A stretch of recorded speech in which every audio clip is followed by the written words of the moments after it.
Hari ini kita akan mengulas Dope Controller Nintendo Switch 19252B. Berikut untuk produknya.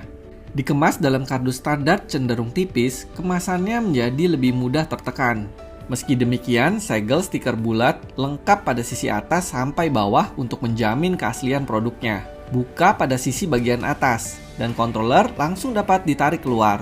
Tanpa rangka sekat plastik ataupun kardus, kontrolernya hanya dibungkus dengan sebuah kantung bubble wrap. Terasa sedikit kurang aman sebetulnya, tapi nyatanya controller ini dapat terdistribusi dengan cukup baik. Dilengkapi dengan 2 buah tambahan joy cap untuk analog bagian kanan dan juga sebuah manual berbahasa Inggris menjadi standar dari produk ini. Controller ini terbuat dari plastik ABS keras, memiliki ketebalan yang pas dan seluruh permukaannya bertekstur doff halus. Analog joystick kiri terbuat dari plastik keras, dilapis dengan karet tebal bertekstur cekung, membuat grip pada permukaan jempol kiri terasa pas dan mantap. Berputar halus, mendapat force yang cukup, dan jika ditekan terasa tepat, tidak berdecit. Tombol-tombol lainnya juga terbuat dari material plastik keras, menonjol dengan cukup, dan jika ditekan terasa pas dengan minim suara kliki.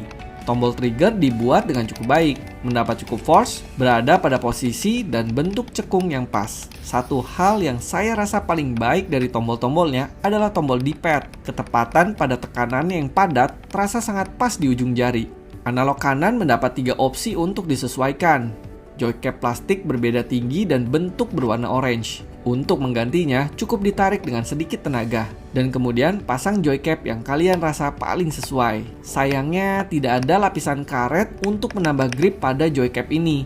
Didesain dengan sangat baik, cutting plastiknya pun sangat rapi. Namun sayangnya, pada bagian kiri controller, permukaan plastiknya seperti tidak mulus. Terlihat sedikit bergelombang atau tercetak tidak sempurna. Namun tidak pada bagian kanan controller.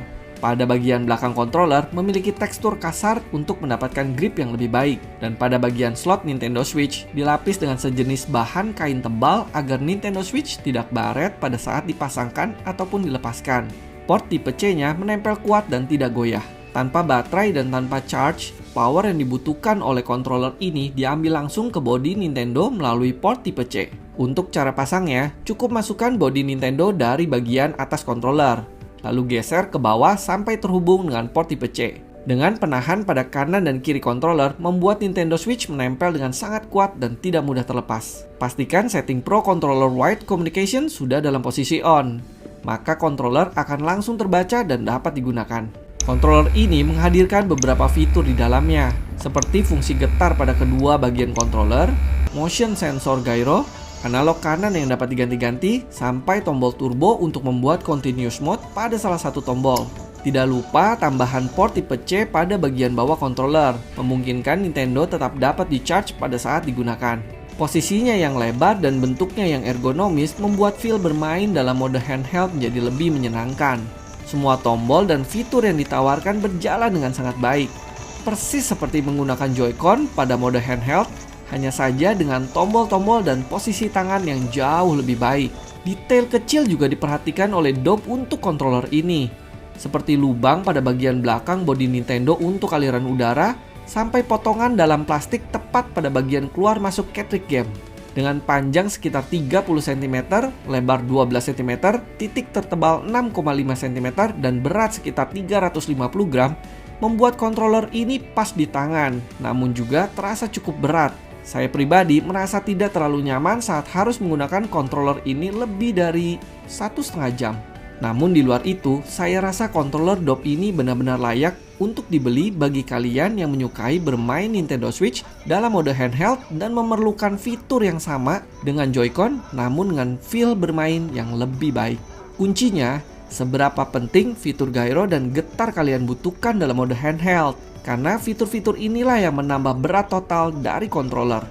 Tak lupa, harganya yang relatif terjangkau pastinya memberi nilai lebih. Tersedia dalam model tanpa turbo 19252 dan model dengan turbo 19252B yang memiliki size sedikit lebih panjang. Keduanya dibanderol dengan harga sekitar Rp350.000 sampai dengan Rp400.000. Di beberapa toko e-commerce memberikan opsi bundling dengan tas khusus yang dibanderol dengan harga sekitar 500 ribuan. Demikian review kita hari ini untuk Dope Controller untuk Nintendo Switch. Jika ada pertanyaan, silakan tulis di kolom komentar. Jika suka, please like and subscribe. Sampai ketemu lagi. Bye-bye.